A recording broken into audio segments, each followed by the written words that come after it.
श्रोत्र इंद्रिय से उत्पन्न होने वाला जो ज्ञान, अब उसका जो विषय है कौन है? श्रोत्र इंद्रिय जन्य ज्ञान का विषय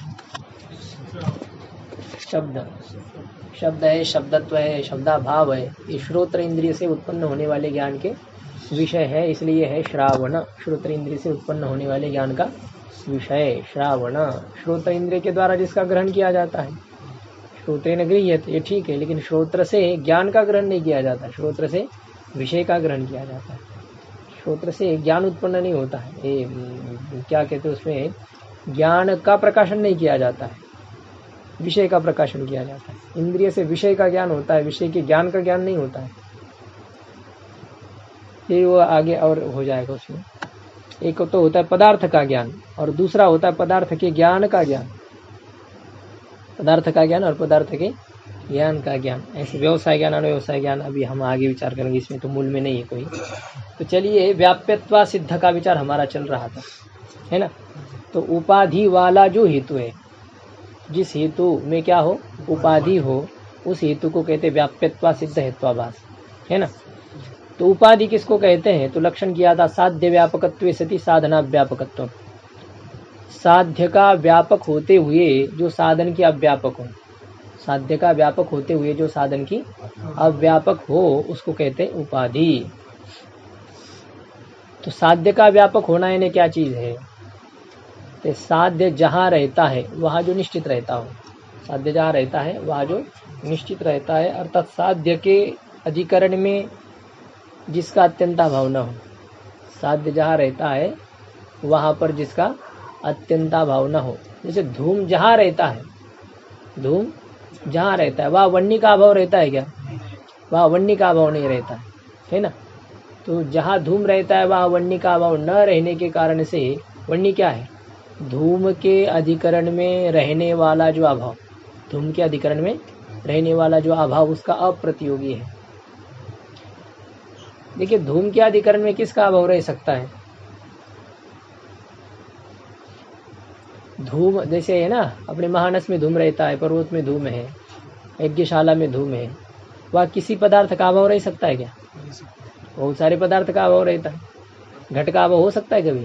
हाँ, घड़े का अभाव रह सकता है, प्राय रह सकता है, आजकल के चले गए घट। तो जहाँ धूम है वहाँ पर किसका अभाव है? घट का अभाव है। जहाँ धूम रहता है, धूम कहाँ रहता है? मानस में अथवा पर्वत में। तो धूम जहाँ रहता है उसी अधिकरण में रहने वाला जो अभाव, धूम जहाँ रहता है उसी अधिकरण में रहने वाला जो अभाव, उस अभाव का जो प्रतियोगी होता है।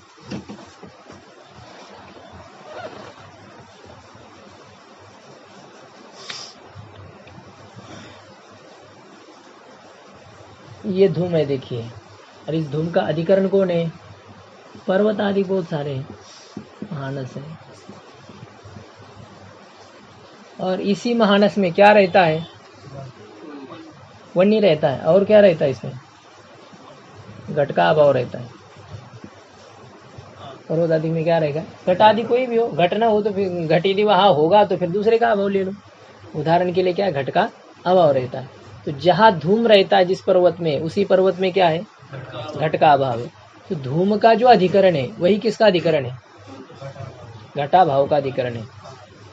धूम का जो अधिकरण पर्वत है वही पर्वत किसका अधिकरण है? घटा भाव का अधिकरण है। तो धूम और घटा भाव का अधिकरण एक है, समानाधिकरण है ना। तो जिन दोनों का ये होता है ना, मतलब धूम के अधिकरण में जो रहता है, धूम के अधिकरण में जो घटा भाव रहता है, तो उसको कहेंगे धूम समानाधिकरण। तो क्या कहेंगे? धूम समानाधिकरण। समानम अधिकरणम ययो, जिनका अधिकरण क्या हो? समान हो। तो धूम और घटा भाव का अधिकरण समान होने के कारण से धूम से समानाधिकरण कौन है? घटा भाव। और घटा भाव से समानाधिकरण कौन है? घटा भाव का समानाधिकरण है धूम। ऐसे होता है। तद अधिकरण वृत्तित्वम समानाधिकरणत्वम, उसके अधिकरण में रहना, इसको समानाधिकरण कहते हैं। धूम अधिकरण वृत्ति कौन है? घटा भाव। धूम अधिकरण में वृत्ति, वृत्ति मतलब रहने वाला, धूम के अधिकरण में रहने वाला है घट का अभाव। धूमाधिकरण वृत्ति कौन है? घटा भाव। धूमाधिकरण वृत्ति जो घटा भाव है उसमें रहेगा धूमाधिकरण वृत्तित्वम। क्या रहेगा? धूमाधिकरण वृत्तित्वम। जो धूमाधिकरण वृत्तित्व है इसी को कहते हैं समानाधिकरणत्वम। धूम का समानाधिकरण घटाभाव है, अर्थात धूम के अधिकरण में रहने वाला है। धूमाधिकरण वृत्ति है, धूम के अधिकरण में रहने वाला है। तो धूम के अधिकरण में रहने वाला जो घटाभाव है वह है धूम का समानाधिकरण, है ना। तो देखो धूम का समानाधिकरण कौन है? घटाभाव। उसका प्रतियोगी कौन है? घट। घटाभाव का प्रतियोगी घट है। यस्याभाव स प्रतियोगी, घट के अभाव का प्रतियोगी कौन है? घट है। तो धूम समानाधिकरण जो अत्यंताभाव, धूम समानाधिकरण जो किसका अत्यंताभाव है? घट का अत्यंताभाव। तो धूम समानाधिकरण अत्यंताभाव का प्रतियोगी कौन है? घट है। धूम वन्य इसका प्रतियोगी है क्या? यदि यहाँ पर वन्य का अभाव होता, यदि पर्वतादिक में क्या होता? वन्य का अभाव होता, तो धूम के अधिकरण में रहने वाले अत्यंताभाव का प्रतियोगी कौन बनता? वन्य बन जाता। यदि वन्य का अभाव होता तो धूम के समानाधिकरण जो अत्यंताभाव है उसका प्रतियोगी कौन हो जाता? वन्य भी हो जाता। अभी धूम समानाधिकरण अत्यंताभाव का प्रतियोगी कौन है? घट है। धूम समानाधिकरण अत्यंताभाव का प्रतियोगी घट है। धूम समानाधिकरण कौन है? घटाभाव। धूम समानाधिकरण है घटाभाव। तो धूम समानाधिकरण है घट का अत्यंताभाव, और उस अत्यंताभाव का प्रतियोगी है घट। उस अत्यंताभाव का प्रतियोगी कौन है? घट। इस अत्यंताभाव का प्रतियोगी वन्य है क्या? नहीं है। तो वन्य क्या है? अप्रतियोगी है। वन्य क्या है? अप्रतियोगी। तो धूम समानाधिकरण जो अत्यंताभाव, धूम के अधिकरण में रहने वाला जो अत्यंताभाव, उसका अप्रतियोगी कौन है? वन्य। वन्य में क्या रहेगा? अप्रतियोगित्व। धूम समानाधिकरण अत्यंताभावा प्रतियोगित्व। क्या रहेगा वन्य में? धूम समानाधिकरणात्यंताभावा प्रतियोगित्वम। धूम समानाधिकरण जो अत्यंताभाव, घटाधिक अत्यंताभाव, उसका अप्रतियोगी है वन्य। अप्रतियोगित्व में रहेगा वन्य में। तो वन्य में क्या रहेगा? धूम समानाधिकरण अत्यंताभावा प्रतियोगित्व। क्या रहेगा? हाँ, धूम समानाधिकरणात्यंताभावा प्रतियोगित्वम। क्या रहेगा?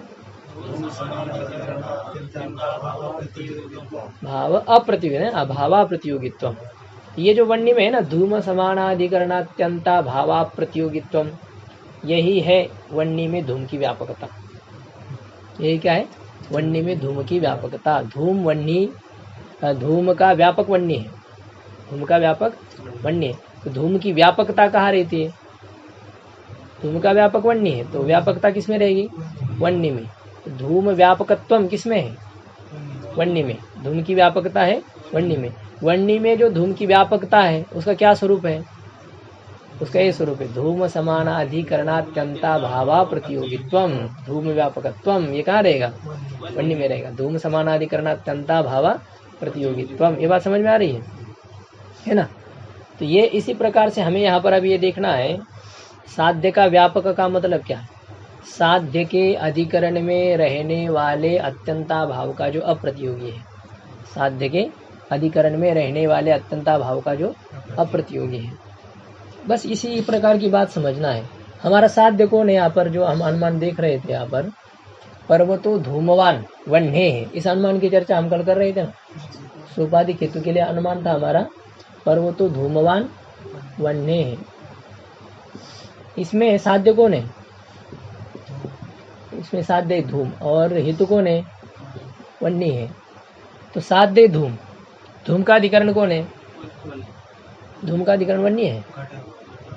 धूम का अधिकरण, अधिकरण और समानाधिकरण, इसमें अंतर समझिए। अधिकरण और समानाधिकरण में अंतर होता है। समानाधिकरण का मतलब होता है कि उसी के अधिकरण में रहने वाला, जो ये जैसे है ना, ये लेखनी है, अब ये इसमें है, टेबल पर है, ये है ना, इसका अधिकरण कौन है? टेबल है। और ये पुस्तक का है, दोनों का अधिकरण एक है। दोनों का अधिकरण एक जब हो तो उन दोनों को कहेंगे समानाधिकरण। तो लेखनी का समानाधिकरण है पुस्तक, और पुस्तक का समानाधिकरण है लेखनी, और लेखनी का अधिकरण कौन है? टेबल। हाँ, अधिकरण केवल क्या है? टेबल है। और पुस्तक का अधिकरण टेबल, पुस्तक का अधिकरण टेबल है, लेखनी का अधिकरण टेबल है, लेकिन लेखनी का समानाधिकरण और पुस्तक का समानाधिकरण, लेखनी का अधिकरण टेबल और पुस्तक का अधिकरण टेबल। तो अधिकरण अलग है और समानाधिकरण अलग है। तो जिनका अधिकरण समान हो उसको कहते हैं समानाधिकरण, और जो अधिकरण होता है वो तो आश्रय होता है, वो और समानाधिकरण में अंतर होता है। तो साध्य का अधिकरण कौन है यहाँ पर? धूम का अधिकरण कौन है?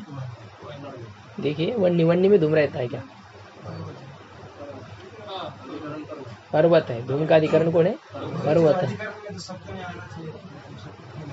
कहाँ कहाँ पर? हाँ नहीं आना तो चाहिए, लेकिन कहाँ, किस में? अब ये हम थोड़ी संस्कृत लिख रहे हैं यहाँ पर। धूम पर्वते वर्तते, ऐसा करेंगे तो ठीक है, आप संस्कृत वाक्य बोलिए तब आ जाएगा वो, उसके बिना क्यों सप्तमी आ जाएगी? आप तो हिंदी लिख रहे हैं ना। धूम का अधिकरण कौन है? पर्वत है। धूम का अधिकरण पर्वत, और उस धूम के अधिकरण में आर्द्रेंदन संयोग का अत्यंताभाव है क्या?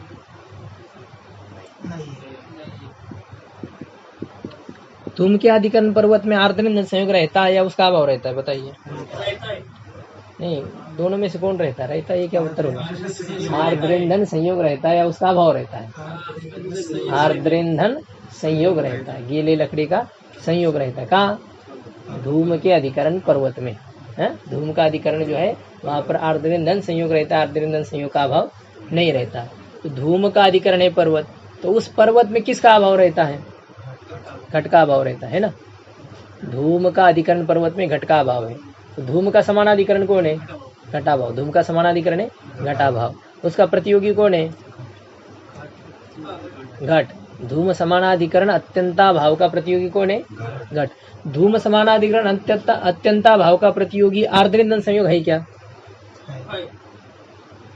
धूम समानाधिकरण जो अत्यंता भाव, उस अत्यंता भाव का प्रतियोगी आर्द्रेंधन संयोग है या नहीं है? हाँ है ना। देखिए धूम समानाधिकरण मतलब धूम के अधिकरण में रहने वाला जो अत्यंता भाव। धूम का अधिकरण कौन है? पर्वत है। पर्वत में आर्द्रेंधन संयोग का अत्यंता भाव है क्या? तो जब पर्वत में आर्द्रेंधन संयोग का अत्यंता भाव नहीं, तो धूम समानाधिकरण अत्यंता भाव होगा आर्द्रेंधन संयोग का? आर्द्रेंधन संयोग का अत्यंता भाव धूम के समानाधिकरण होगा? धूम के समानाधिकरण किसका अभाव है? घट का अभाव है। आर्द्रेंधन संयोग का अभाव है? पर्वत में आर्द्रेंधन संयोग का अभाव नहीं है। यदि पर्वत में आर्द्रेंधन संयोग का अभाव होता तो फिर उसका प्रतियोगी आर्द्रेंधन संयोग हो जाता, लेकिन पर्वत में आर्द्रेंधन संयोग का अभाव है नहीं है, तो उसका प्रतियोगी आर्द्रेंधन संयोग होगा? नहीं होगा। तो धूम के अधिकरण में किसका अभाव है? घट का अभाव है। धूम के अधिकरण में घट का अभाव है। तो धूम समानाधिकरण कौन है? घटाभाव। घट का अत्यंताभाव। धूम समानाधिकरण है घट का अत्यंताभाव। उसका प्रतियोगी कौन है? घट है। उसका प्रतियोगी आर्द्रेंधन संयोग है क्या? नहीं। क्यों नहीं है? क्योंकि उसका अभाव वहां नहीं। यदि आर्द्रेंधन संयोग का अभाव पर्वत में होता तो धूम समानाधिकरण अत्यंताभाव का प्रतियोगी आर्द्रेंधन संयोग भी हो जाता। जैसे कि घट हो गया है। घट क्या हुआ है? धूम समानाधिकरण अत्यंता भाव का प्रतियोगी हुआ है। घट क्या हुआ है? धूम समानाधिकरण अत्यंता भाव का प्रतियोगी हो गया। क्यों हो गया है? क्योंकि धूम के अधिकरण में उसका अभाव है। धूम के अधिकरण में घट का अभाव है। तो जैसे धूम के अधिकरण में घट का अभाव है, वैसे धूम के अधिकरण में आर्द्रेंधन संयोग का अभाव है क्या? नहीं है। धूम के अधिकरण पर्वत में आर्द्रेंधन संयोग का अभाव नहीं है। तो धूम का समानाधिकरण आर्द्रेंधन संयोग का अभाव है? नहीं है। किसका अभाव है? घट का अभाव है। तो धूम समानाधिकरण अत्यंता भाव किसका अभाव है? घट का अभाव। उसका प्रतियोगी घट। उसका प्रतियोगी आर्द्रेंधन संयोग है? तो प्रतियोगी नहीं तो क्या है? अप्रतियोगी है।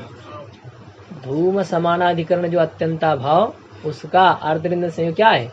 अप्रतियोगी है। और आर्द्रेंधन संयोग में क्या रहेगा? अप्रतियोगित्वम। धूम समानाधिकरणात्यंता भावा प्रतियोगित्वम क्या रहेगा? धूम समानाधिकरणात्यंता भावा प्रतियोगित्वम। ये जैसा वन्य में रहा था ना, तो इसी प्रकार से ये आर्द्रेंधन संयोग में है अभी, है ना। और धूम को हटा करके उसको साध्य कहो। ये धूम साध्य है ना यहाँ पर, धूम को हटा करके इसको साध्य शब्द का प्रयोग करो। साध्य समानाधिकरण अत्यंता भावा प्रतियोगित्व, साध्य व्यापकत्वम, ये लिखा है।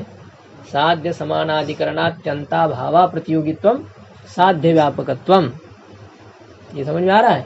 साध्य के अधिकरण में रहने वाला जो अत्यंता भाव, उस अत्यंता भाव का जो अप्रतियोगी है उसमें रहेगा साध्य समानाधिकरण अत्यंता भावा प्रतियोगित्वम। तो ये जो साध्य समानाधिकरण अत्यंता भावा प्रतियोगित्वम है, यही क्या है, साध्य व्यापकत्व है। यही क्या है, साध्य की व्यापकता है। और ये किस में रहती है साध्य की व्यापकता? साध्य की व्यापकता साध्य में है। धूम की व्यापकता धूम में है, किस में है? अग्नि में, वन्नी में है। तो धूम की व्यापकता कहाँ है? यहाँ पर अग्नि में है, और यहाँ प्रकृति में आर्द्र ईंधन संयोग में। धूम का व्यापक कौन है? धूम का व्यापक आर्द्र ईंधन संयोग है, वन्नी भी है, लेकिन यहाँ पर हम उपाधि में व्यापकता हमें घटानी है। तो धूम का व्यापक कौन है? आर्द्र ईंधन संयोग। तो धूम की व्यापकता कहाँ रहेगी? आर्द्र ईंधन संयोग में। धूम की व्यापकता है आर्द्र ईंधन संयोग में। तो आर्द्र ईंधन संयोग में जो धूम की व्यापकता है उसका क्या स्वरूप है? तो धूम के अधिकरण में रहने वाले अत्यंता भाव का प्रतियोगी न होना। धूम के अधिकरण में रहने वाले अत्यंता भाव का प्रतियोगी न होना। मतलब ये भाषा नहीं क्या ऐसी है, इसका अर्थ ये होता है जहाँ धूम रहता है वहाँ जरूर जो रहता है, जहाँ धूम रहता है वहाँ जरूर कौन रहता है? आर्द्र ईंधन संयोग रहता है, बस यही अर्थ है। तो जब धूम जहाँ रहता है वहाँ जरूर आर्द्र ईंधन संयोग रहेगा, तो वहाँ पर आर्द्र ईंधन संयोग का अभाव रहेगा? आर्द्र ईंधन संयोग का अभाव नहीं रहेगा। और जब आर्द्र ईंधन संयोग का अभाव नहीं रहेगा तो आर्द्र ईंधन संयोग उस अभाव का प्रतियोगी नहीं बनेगा, अर्थात अप्रतियोगी बनेगा। तो यत्र यत्र धूम तत्र तत्र आर्द्र ईंधन संयोग, बस यही कहना, लेकिन ये इस प्रकार से कह रहे हैं आपको। तो साध्य के समानाधिकरण, साध्य के अधिकरण में रहने वाला जो अत्यंता भाव, उस अत्यंता भाव का अप्रतियोगी कौन है? प्रतियोगी कौन है? घट। प्रतियोगी कौन है? घट। अप्रतियोगी है आर्द्र संयोग। अप्रतियोगित्व किस में रहेगा? आर्द्र संयोग। आर्द्र संयोग में क्या रहेगा? पूरा बोलिए पहले से।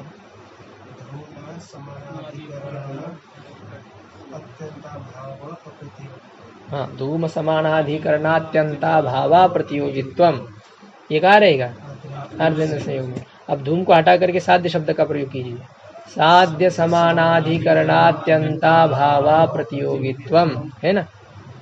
साध्य व्यापकत्वम, इसको क्या कहेंगे? साध्य व्यापकत्वम। तो साध्य की व्यापकता कहाँ है? आर्द्र ईंधन संयोग में जो साध्य व्यापकत्व है उसका क्या स्वरूप है?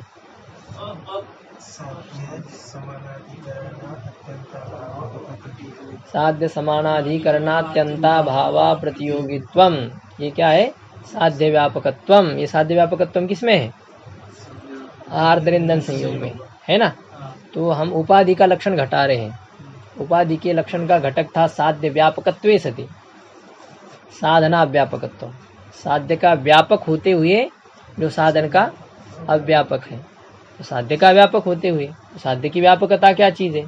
तो उसके लिए बताया कि साध्य के समानाधिकरण अत्यंता भाव का जो अप्रतियोगी होना है, यही है साध्य की व्यापकता। इस प्रकार से है।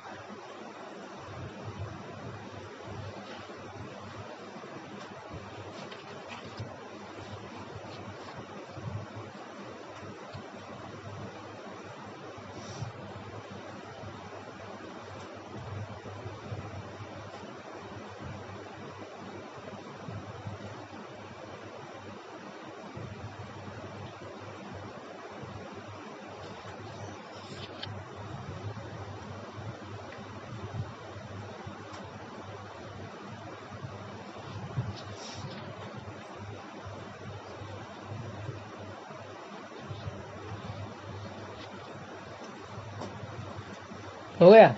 साध्य समानाधिकरण अत्यंता भावा प्रतियोगित्वम साध्य व्यापकत्वम। हाँ, बोल सकते कोई? साध्य समानाधिकरण अत्यंता भावा प्रतियोगित्वम साध्य व्यापकत्वम।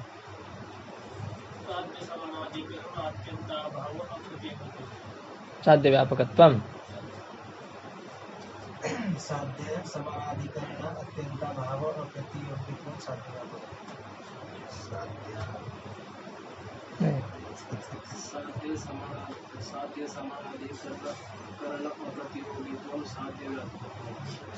अत्यंता भावा प्रतियोगित्व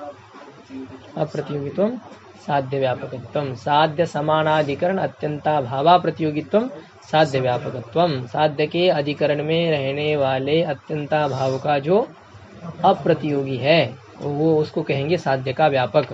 वो क्या होता है? साध्य का व्यापक होता है।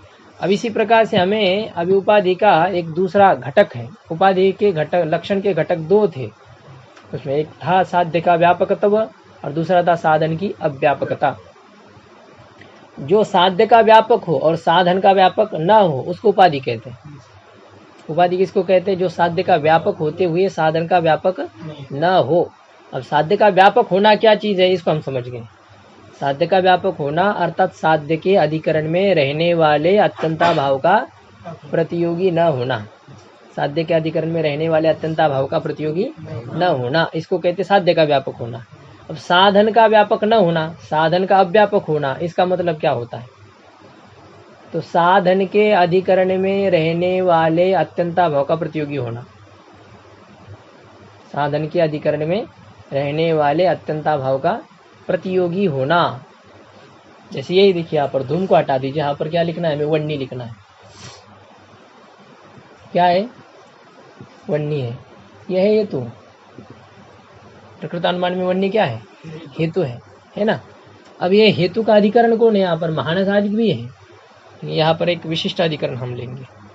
क्या लेंगे? आयोगोलक। क्या अधिकरण लेंगे? आयोगोलक ये अधिकरण लेंगे।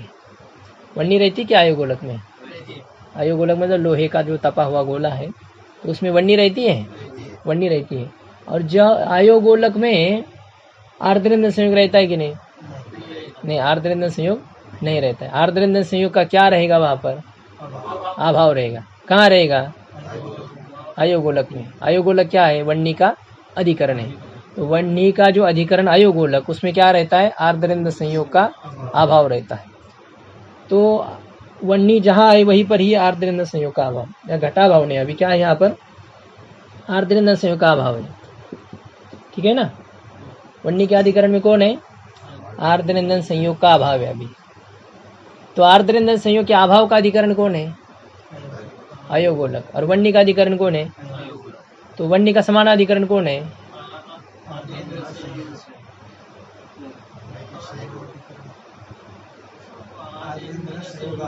आर्द्रेंद्र संयोग का अत्यंताभाव है ना। संयोगाभाव अत्यंताभाव। तो वन्नी का समानाधिकरण है आर्द्रेंद्र संयोग का अभाव। वन्नी का समानाधिकरण कौन है? आर्द्रेंद्र संयोग का अत्यंताभाव। तो वन्नी समानाधिकरण जो अत्यंताभाव, वन्नी समानाधिकरण जो अत्यंताभाव, उस अत्यंताभाव का प्रतियोगी कौन है? आर्द्रेंद्र संयोग। वन्नी समानाधिकरण अत्यंताभाव किसका अत्यंताभाव है? आर्द्रेंद्र संयोग का। तो वन्नी समानाधिकरण जो अत्यंताभाव उसका प्रतियोगी कौन है? आर्द्रेंद्र संयोग। प्रतियोगित्व किसमें रहेगा? आर्द्रेंद्र संयोग में क्या रहेगा? वन्नी समानाधिकरण अत्यंताभाव प्रतियोगित्व। वन्नी समानाधिकरण अत्यंताभाव पहले अप्रतियोगित्व था और यहाँ पर क्या अभी प्रतियोगित्व है। तो वन्नी के अधिकरण में रहने वाले अत्यंता भाव का जो प्रतियोगी हो वह है वन्नी का अव्यापक। वह वन्नी का क्या है? अव्यापक। वन्नी का यदि वह व्यापक होता तो वन्नी के अधिकरण में उसका अभाव नहीं होता, लेकिन वो वन्नी का व्यापक है नहीं, इसलिए वन्नी के अधिकरण में उसका अत्यंता भाव रहता है। तो वन्नी को हटा करके यहाँ पर हेतु शब्द का प्रयोग कीजिए, क्या साधन शब्द का प्रयोग करेंगे। तो साधन समानाधिकरण जो अत्यंताभाव, हेतु समानाधिकरण जो अत्यंताभाव, हेतु समानाधिकरण जो अत्यंताभाव, किसका अत्यंताभाव है? आर्द्रेंद्र संयोग का अत्यंताभाव है। हेतु है वन्नी, वन्नी का समानाधिकरण कौन है? अत्यंताभाव। वन्नी समानाधिकरण है आर्द्रेंद्र संयोग का अत्यंताभाव, उसका प्रतियोगी प्रतियोगित्व आर्द्रेंद्र संयोग में। आर्द्रेंद्र संयोग में क्या रहता है? पहले से वन्नी समानाधिकरण अत्यंता भाव प्रतियोगित्वम क्या रहेगा? अप्रतियोगित्व नहीं, प्रतियोगित्व में यहाँ पर अभी वन्नी समानाधिकरण जो अत्यंता भाव उसका अप्रतियोगी है आर्द्रेंद्र संयोग या प्रतियोगी है? प्रतियोगी है, क्योंकि आर्द्रेंद्र संयोग का अभाव है अभी यहाँ पर वन्नी के अधिकरण में। तो वह हेतु समानाधिकरण अत्यंताभाव प्रतियोगित्वम, ये किसमें है? तो आर्द्र संयोग में जो हेतु समानाधिकरण अत्यंताभाव की प्रतियोगिता है, यही है इसमें क्या है? साधन की अव्यापकता। यही क्या है? साधन की अव्यापकता। तो उसको देखो क्या कह रहे, साधन व निष्ठ अत्यंताभाव प्रतियोगित्वम साधना व्यापकत्वम। ये साधन व निष्ठ जो है ना, साधन समानाधिकरण का यह अर्थ है साधन व निष्ठ, साधनवत निष्ठ ऐसा लिखा है ना। साधनवत मतु प्रत्यय, साधन का जो अधिकरण है, साधन का जो आश्रय है, उसको क्या कहेंगे? साधनवत कहेंगे। साधन का जो अधिकरण है उसको क्या कहते हैं? साधन। गुणवान का मतलब क्या होता है? जो गुण का आश्रय है। गुणः अस्य अस्मिन् वा अस्ति, गुणी व गुणवान, मतु प्रत्यय कहते गुणवान होता है। यहाँ पर साधनवत कौन है? साधन कौन है? जानते साधन कौन है? वन्य। साधन है हेतु। प्रकृत अनुमान में साधन कौन है? वन्य है। तो साधन हो गया वन्य। साधनवत कौन है?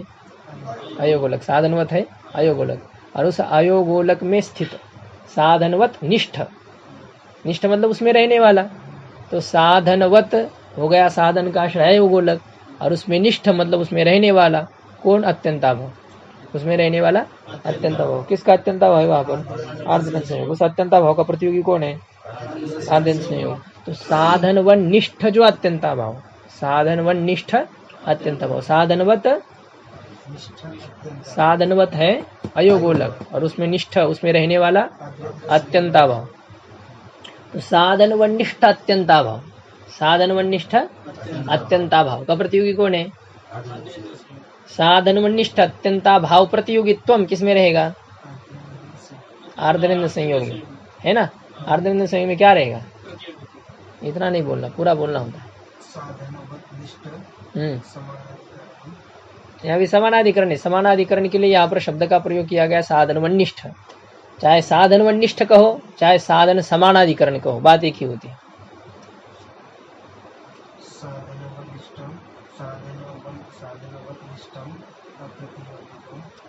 अत्यंता भाव प्रतियोगित्व, साधन निष्ठा अत्यंता भाव प्रतियोगित्व। साधन व निष्ठ जो अत्यंता भाव, साधन व निष्ठ जो अत्यंता भाव, उसका जो प्रतियोगित्व, उसका प्रतियोगी होना, उसकी प्रतियोगिता ही होती है साधन की अव्यापकता। तो आर्द्र संयोग में क्या है? साधन व निष्ठ अत्यंता भाव प्रतियोगित्व है। आर्द्र संयोग में क्या रहेगा? साधन व निष्ठ अत्यंता भाव प्रतियोगित्व रहेगा, है ना।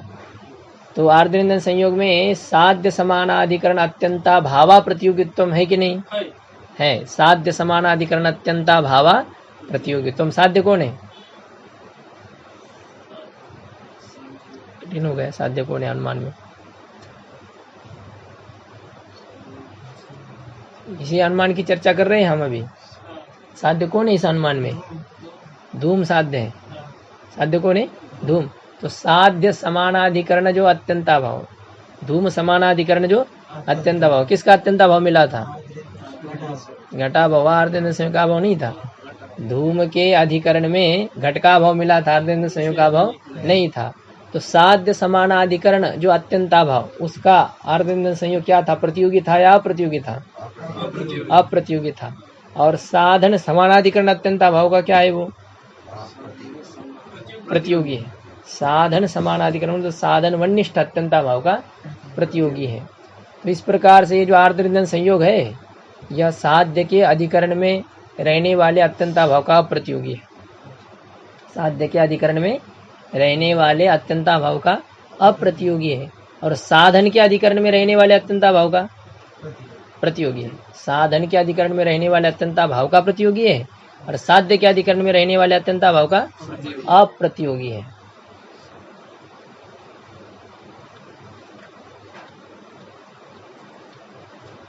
ठीक हो गया। साधन की अव्यापकता और साध्य की व्यापकता, ये दोनों घटक जिसमें हो उसको कहते हैं उपाधि। ये उपाधि को घटाना है हमें आर्द्र संयोग में, ये लक्षण।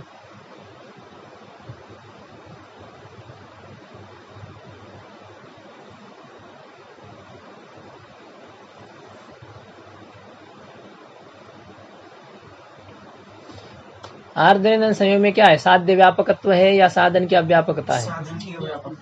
साध्य की व्यापकता नहीं है। आर्द्रेंद्र संयोग में साध्य की व्यापकता, सुनिए फिर से प्रश्न सुनिए, गड़बड़ नहीं करनी। आर्द्रेंद्र संयोग में साध्य की व्यापकता है या साधन की अव्यापकता है?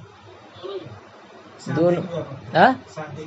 लेकिन साधन की अव्यापकता, साधन की अव्यापकता नहीं रहेगी तो फिर उपाधि नहीं बनेगी। वो आर्द्रेंद्र संयोग उपाधि तभी बनेगी, उसमें दोनों भी चाहिए, साध्य की व्यापकता भी होनी चाहिए और साधन की अव्यापकता, साधन की अव्यापकता दोनों होनी चाहिए। साध्य का वो व्यापक हो और साधन का व्यापक ना हो। आर्द्रेंद्र संयोग में साध्य व्यापकत्व है या साधन की अव्यापकता है? दोनों है ना। आर्द्रेंद्र संयोग में दोनों है। तो आर्द्रेंद्र संयोग में जो साध्य की व्यापकता है उसका क्या स्वरूप हो गया? साध्य समानाधिकरण अत्यंता भावा प्रतियोगित्वम। साध्य समानाधिकरण अत्यंता भावा प्रतियोगित्वम, धूम समानाधिकरण अत्यंता भावा प्रतियोगित्वम, ये है आर्द्रेंद्र संयोग में साध्य की व्यापकता। और आर्द्रेंद्र संयोग साधन का व्यापक है क्या? वन्य का व्यापक है? वन्य का व्यापक आर्द्रेंद्र संयोग नहीं। तो वन्य का क्या है? आर्द्रेंद्र संयोग अव्यापक है। साधन का क्या है? वो अव्यापक है। तो आर्द्रेंद्र संयोग में रहेगा साधन अव्यापकत्व। आर्द्रेंद्र संयोग में क्या रहेगा? साधन अव्यापकत्व। तो आर्द्रेंद्र संयोग में जो साधन अव्यापकत्व है उसका क्या स्वरूप है? साधन वन्निष्ठ अत्यंता भाव प्रतियोगित्व। साधन वन्निष्ठ अत्यंता भाव प्रतियोगित्व साधना व्यापकत्व। साधना व्यापकत्व, साधन वन्निष्ठ अत्यंता भाव प्रतियोगित्व केवल वह है साधन की अव्यापकता। तो क्या है आर्द्रेंद्र संयोग में? साध्य की व्यापकता या साधन की अव्यापकता है? दोनों है। दोनों रहेंगे तभी उसको उपाधि कहा जाएगा, एक रहने से उसको उपाधि नहीं कहा जाएगा। तो फिर ये आर्द्रेंद्र संयोग उपाधि है या नहीं है? इस अनुमान में आर्द्रेंद्र संयोग यहाँ उपाधि है, क्योंकि ये साध्य की व्यापक है और साधन की अव्यापक है। और जो साध्य की व्यापक हो और साधन की अव्यापक हो उसको क्या कहते हैं? उपाधि कहते हैं। और ऐसे उपाधि वाला जो हेतु, उस हेतु को कहते हैं व्याप्यत्वा सिद्ध हेत्वाभास कहेंगे। सो उपाधिक हेतु को ही व्याप्यत्वा सिद्ध हेत्वाभास कहते हैं। देखिए आगे इसी उदाहरण को घटा रहे हैं। पर्वतो धूमवान वन्यमत्वात् इत्यत्र आर्द्रेंद्र संयोग उपाधि। पर्वतो धूमवान वन्यमत्वात्, यह अनुमान है। पर्वतो धूमवान वन्यमत्वात्, यह अनुमान है। इसमें पक्ष कौन है नाथ महाराज? पर्वतो धूमवान वन्य या वन्यमत्वात्, पक्ष कौन है इसमें? पर्वत पक्ष है। और हेतु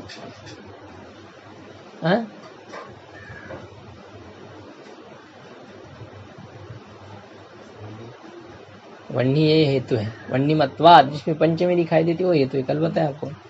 वन्यमत्वात् ये हेतु है। और साध्य धूम, साध्य कौन है? धूम।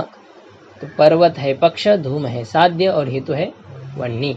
अब यहाँ वन्य रूपी हेतु के द्वारा पर्वत में किसकी सिद्धि की जा रही है? धूम की सिद्धि की जा रही है। लेकिन यहाँ जो हेतु दिया है वन्य हेतु, यह वन्य हेतु दूषित हेतु है, हेत्वाभास है ना।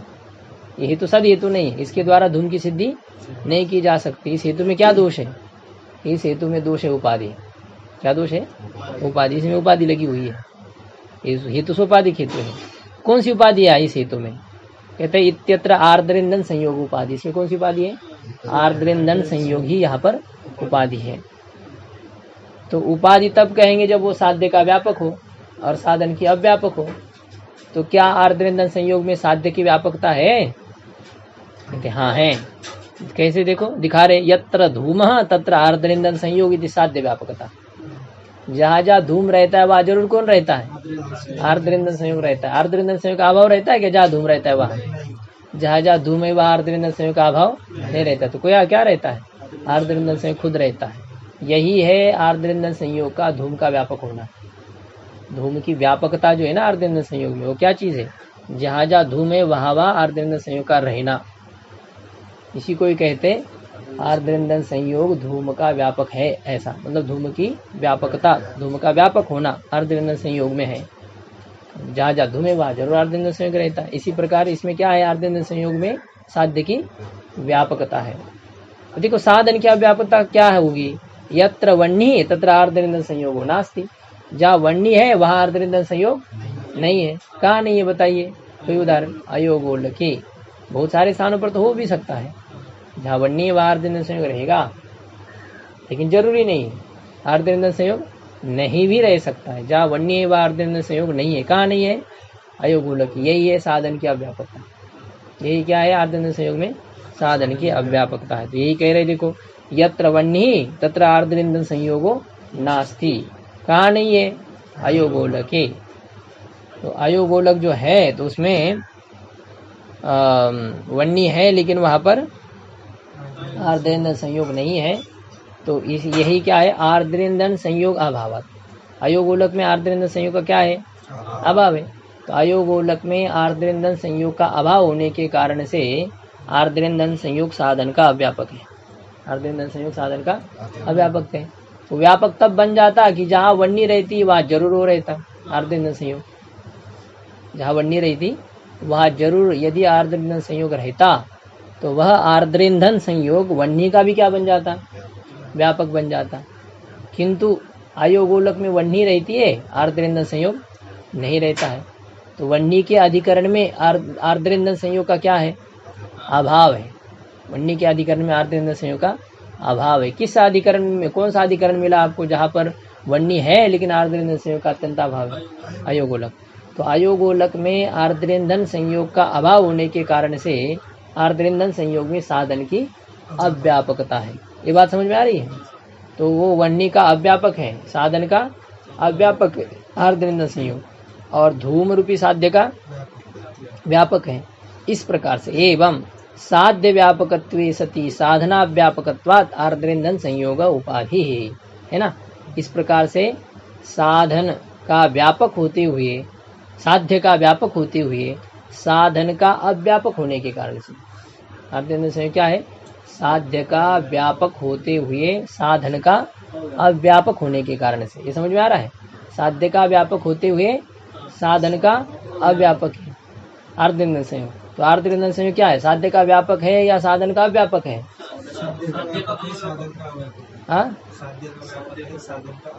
हाँ दोनों ये एक है, दोनों भी है, साध्य का व्यापक भी है और साधन का अव्यापक भी है।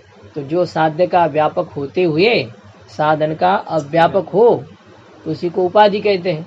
और ऐसा आर्द्रनिंदन संयोग है, ऐसा आर्द्रनिंदन संयोग है। आर्द्रनिंदन संयोग साध्य का व्यापक है और साधन का अव्यापक है, इसलिए आर्द्रनिंदन संयोग उपाधि। इसलिए आर्द्रनिंदन संयोग क्या है यहाँ पर, उपाधि हो गया।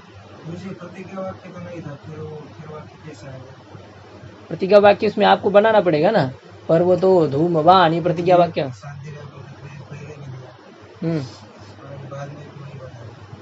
वो उसी को तो अभी स्पष्ट कर दिया, जो पहले आया था उपाधि का लक्षण पहले बताया था, अब वो उपाधि का लक्षण इसमें घटा दिया आर्द्रनिंदन संयोग में। वहां तो केवल उपाधि को कहा। उपाधि क्या चीज है, बोले साध्य व्यापकत्व सती साधना व्यापकत्व। अब ये लक्षण कहाँ घट रहा है, ये आर्द्रनिंदन संयोग में घट रहा है, घट रहा है कि नहीं। तो आर्द्रनिंदन संयोग में घटने के कारण आर्द्रनिंदन संयोग उपाधि है, ऐसा उस लक्षण को यहाँ घटा करके दिया। पहले केवल लक्षण बताया था, अभी उसको इसमें घटाया। उपाधि का जो लक्ष्य है आर्द्रनिंदन संयोग, उपाधि के लक्षण का लक्ष्य कौन है, आर्द्रनिंदन संयोग। जैसे गाय का लक्षण करते हैं तो उस लक्षण का लक्ष्य कौन है, गो है, गैया है, तो उसमें वो लक्षण घटेगा। तो पहले शासनादिमत्वम गौर लक्षणम, ये इस प्रकार से लक्षण करेंगे, वहाँ वो घटाएंगे। शासनादिमत्वात् यम गौ हो, ये शासनादि से युक्त होने के कारण क्या है, ये गो है, तो वो लक्षण को वहां पर घटाया गया, ऐसा होता है। तो पहले केवल उपाधि का लक्षण का, अभी ये लक्षण कहाँ रहता है, आर्द्रनिंदन संयोग में। तो उपाधि का लक्षण आर्द्रनिंदन संयोग में भी रहेगा, तो आर्द्रनिंदन संयोग को क्या कहेंगे, उपाधि कहेंगे। जिसका लक्षण जिसमें घटेगा उसको उसी शब्द के द्वारा कहा जाएगा ना।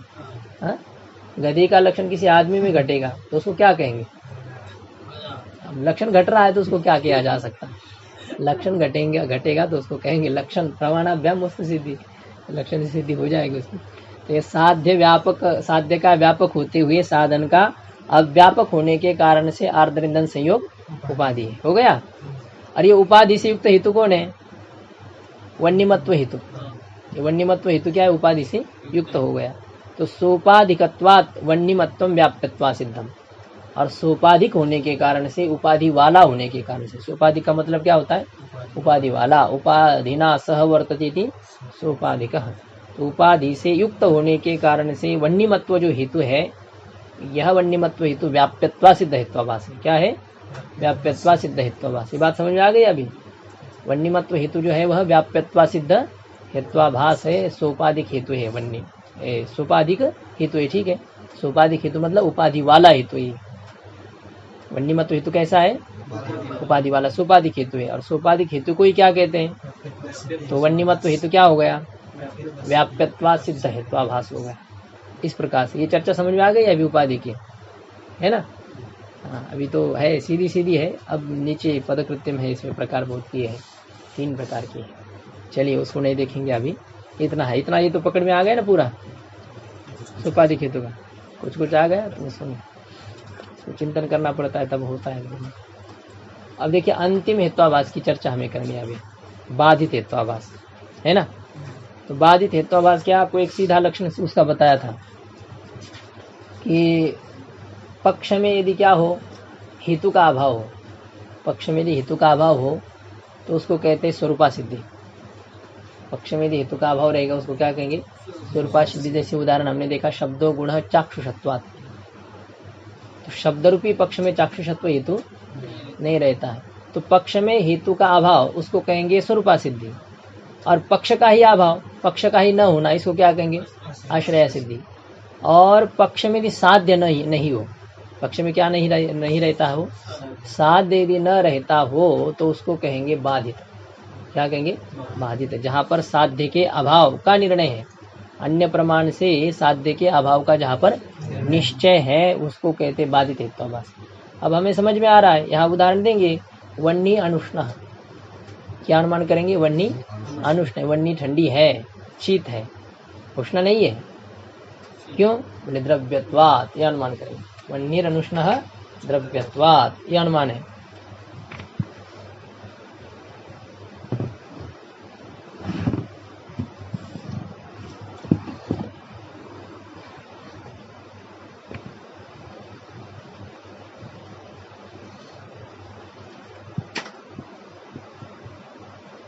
वन्नी अनुष्ण ये तो है द्रव्यत्वात्।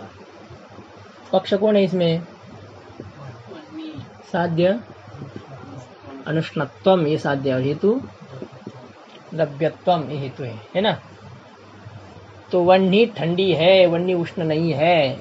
अनुमान के द्वारा वन्नी में क्या सिद्ध किया जा रहा है, अनुष्णत्व सिद्ध किया जा रहा है। अनुमान के द्वारा वन्नी में अनुष्णत्व सिद्ध किया जा रहा है, और उस अनुष्णत्व को सिद्ध करने के लिए हेतु क्या दिया है, द्रव्यत्वम। दृष्टांत क्या है, जलवत।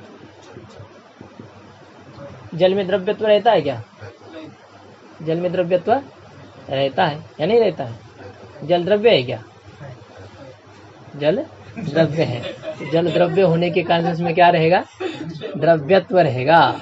जल में द्रव्यत्व रहता है, जल में द्रव्यत्व हेतु है। जल में अनुष्णत्व साध्य है क्या, जल में अनुष्णत्व साध्य भी है। तो यत्र यत्र द्रव्यत्वम तत्र तत्र अनुष्णत्वम, यथा जलम, यथा जलम। जहाँ जहाँ द्रव्यत्व वहाँ अनुष्णत्व है, ये जो व्याप्ति है, इस व्याप्ति के लिए दृष्टांत क्या है, जल है। इसी प्रकार से वन्नी में द्रव्यत्व ही तो रहता है कि नहीं, वन्नी में द्रव्यत्व, वन्नी द्रव्य है क्या, हाँ वन्नी द्रव्य है। वन्नी द्रव्य होने के कारण तेज द्रव्य है ना, वन्नी आई है क्या नव द्रव्य में, वन्नी आई है, तेज आया है, तेज ही वन्नी है। तो वन्नी एक द्रव्य है, उसमें रहेगा द्रव्यत्वम।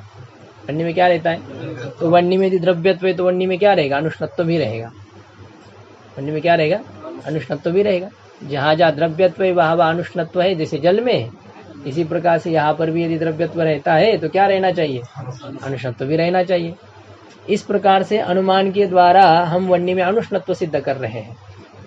लेकिन यहाँ जो पक्ष है ना, वन्नी पक्ष कौन है, वन्नी, और साध्य कौन है, अनुष्णत्व।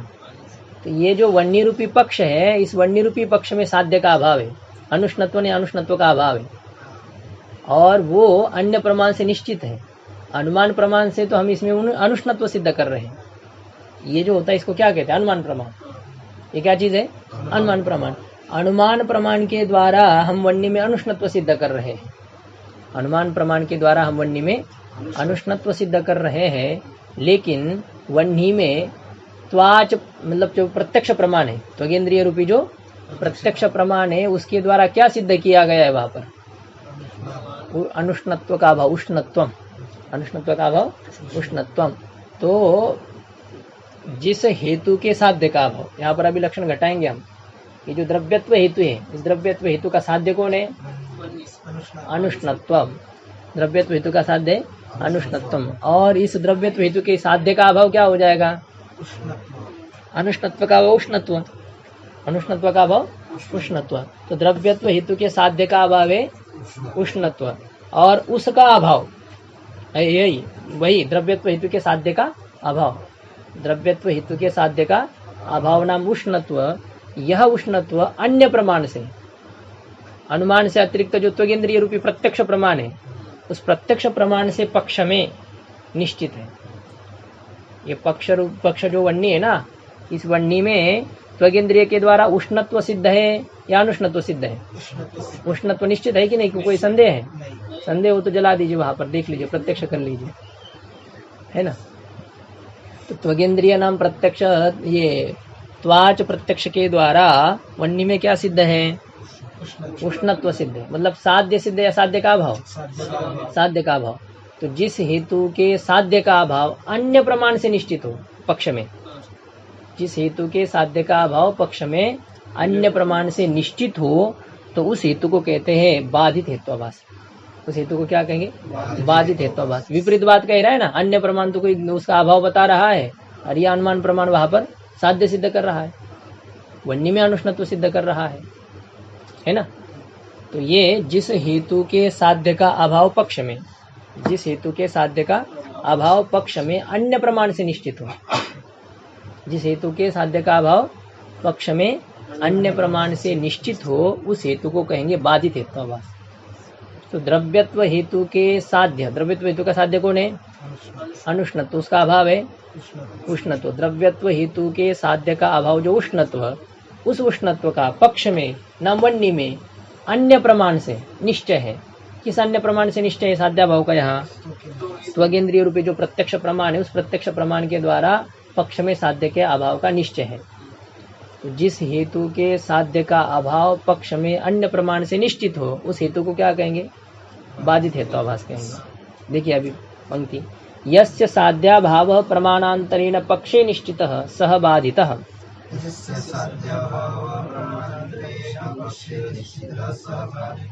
यस्य साध्याभाव, जिस हेतु के साध्य का अभाव, यस्य हेतु, जिस हेतु के साध्य का अभाव प्रमाणांतरेण अन्य प्रमाण के द्वारा, अनुमान से अतिरिक्त जो प्रत्यक्ष अधिक प्रमाण है, तो उस प्रमाण के द्वारा पक्ष में निश्चित हो।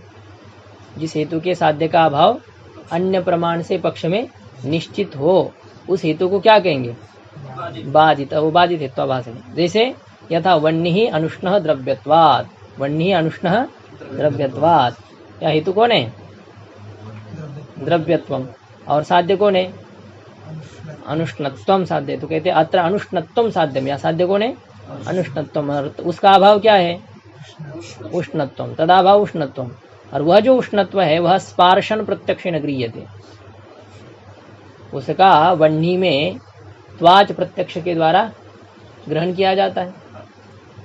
त्वाच प्रत्यक्ष के द्वारा उसका क्या किया जाता है? प्रत्यक्ष किया जाता है। तो त्वगेंद्रिय रूपी प्रत्यक्ष प्रमाण के द्वारा वन्नी में उष्णत्व का निश्चय किया जाता है। त्वगेंद्रिय के द्वारा वन्नी में क्या सिद्ध है? उष्णत्व सिद्ध है। और ये द्रव्यत्व हेतु वह क्या सिद्ध कर रहा है? अनुष्णत्व सिद्ध कर रहा है। तो जिस हेतु के साध्य का अभाव पक्ष में वन्नी में अन्य प्रमाण से निश्चित हो, त्वगेंद्रिय के द्वारा यहाँ पर क्या निश्चित है? साध्य का अभाव का निर्णय, उष्णत्व सिद्ध है। तो जिस हेतु के साध्य का अभाव पक्ष में अन्य प्रमाण से, त्वाच प्रत्यक्ष है ना, स्पार्शन प्रत्यक्ष, ऐसा ही सबका पाठ, स्पार्शन प्रत्यक्ष है ना? स्पार्शन प्रत्यक्ष के द्वारा मतलब त्वाच प्रत्यक्ष। स्पार्शन प्रत्यक्ष का मतलब क्या होता है? त्वाच प्रत्यक्ष, त्वगेंद्रिय के द्वारा होने वाले प्रत्यक्ष का क्या नाम है? त्वाच प्रत्यक्ष। तो यहाँ पर अनुष्णत्व का साध्य जो उष्णत्व है, वह उष्णत्व वन्नी में स्पार्शन प्रत्यक्ष के द्वारा ग्रहण किया जाता है। त्वाच प्रत्यक्ष के द्वारा वन्नी में उष्णत्व को सिद्ध किया जाता है, उष्णत्व सिद्ध है इति बाधितत्वम। इसलिए यहाँ पर जो द्रव्यत्व हेतु तो उसमें क्या है? बाधितत्व है, मतलब वो बाधित हेत्वाभास है, उसमें बाधितत्व रहेगा।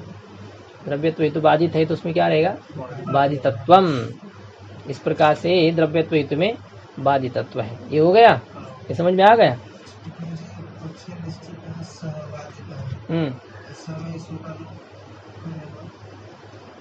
सहबाधित सु का लोप नहीं किया है वहां पर, नहीं किया है तो गलत है, करना चाहिए। एतदो हो सुलोपो कोर्ण समासे हली सबाधित, इतना ही है, सहबाधित ऐसा नहीं। तो यहाँ यदि संधि होती तो क्या संधि होनी चाहिए थी?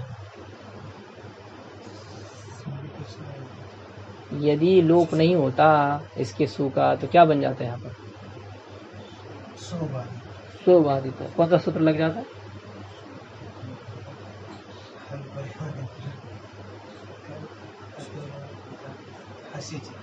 हसीज सूत्र लग जाता, ससुर शुरू और फिर हसीज सूत्र से उत्त हो जाता, तो सोबाधित बनना चाहिए। लेकिन यहाँ पर तत् से परे जो सु है उस सु का लोप हो चुका है। तद हो सहसावनंत्यो हो, नहीं क्या हो?